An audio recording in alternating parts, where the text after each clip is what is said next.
సాధించిన తెలంగాణని ఎన్నో రంగాల్లో కేసీఆర్ గారు అగ్రస్థానంలో నిలిపితే మరి చేతగాని కాంగ్రెస్ ప్రభుత్వం ఈ ఒక్క సంవత్సర కాలంలోనే మరి సంక్షోభంలోకి నెట్టిన పరిస్థితిని కూడా చాలామంది ప్రస్తావించడం జరిగింది.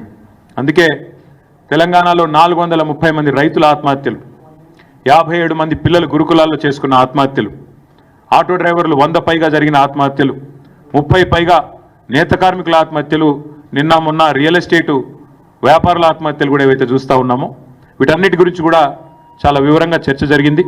తెలంగాణ ప్రజల కన్నీళ్లను అర్థం చేసుకునే పార్టీగా, తెలంగాణ ప్రజల ఆర్తిని అర్థం చేసుకునే పార్టీగా, వారి కష్టాలను దూరం చేసే పార్టీగా టీఆర్ఎస్ పార్టీ ఒకవైపు రజతోత్సవ సంబురాలు చేస్తూనే మరొక వైపు నిరంతరం ఈ సంవత్సరం ప్రజా పోరాటాలు కూడా చేయాలి, వివిధ వర్గాల సమస్యలను కూడా తప్పకుండా ముందుండి నడిపించాలి అనే నిర్ణయాన్ని కూడా తీసుకున్నాం.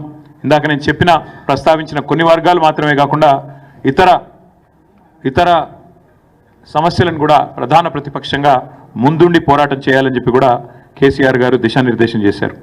దాంతోపాటు సంస్థాగత నిర్మాణం, పార్టీ యొక్క సంస్థాగత నిర్మాణం కూడా పటిష్టంగా చేయాలి అనే ఆలోచన కూడా చేయడం జరిగింది. దానికి అనుగుణంగా మరి ఒక కార్యాచరణను కూడా ప్రకటించబోతా ఉన్నాం. ఏప్రిల్ 2వ వారంలో పార్టీ యొక్క ప్రతినిధుల సమావేశం, డెలిగేట్స్ మీటింగ్ ఒకటి హైదరాబాద్లో ఉంటుంది. ఎక్కడ అనేది డేటు, అదేవిధంగా ఎక్కడ అనేది మళ్ళీ ప్రకటిస్తాము.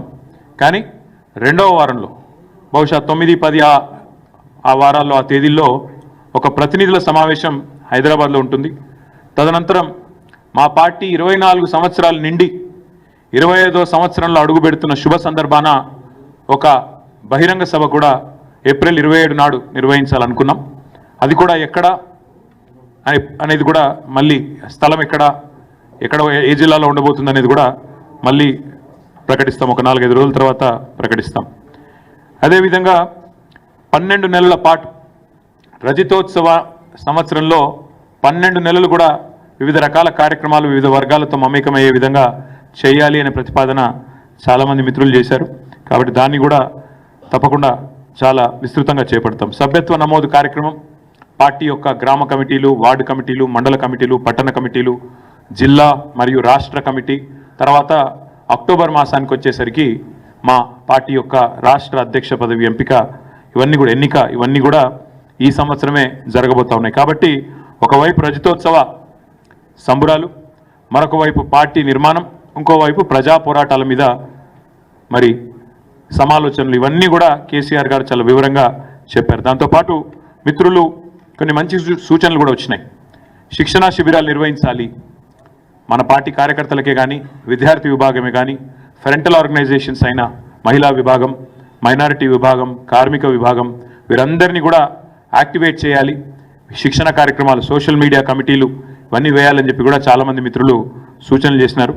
మరి వాటిని కూడా దాదాపు ఇందాక నేను చెప్పినట్టు 30 మంది మిత్రులు ఎవరెవరైతే మాట్లాడినారో ఇవన్నీ కూడా చాలా వివరంగా చర్చ జరిగింది.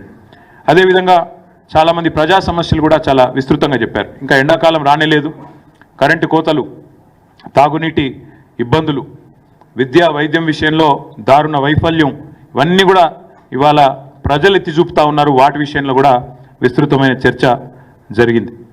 అదే మాదిరిగా ఈరోజు ఈ ప్రభుత్వం కేంద్రం మీద పోరాటం చేయడంలో, మన హక్కులను కాపాడడంలో విఫలమవుతుంది అనే మాట కూడా ఇవాళ సమావేశంలో చర్చకు వచ్చింది.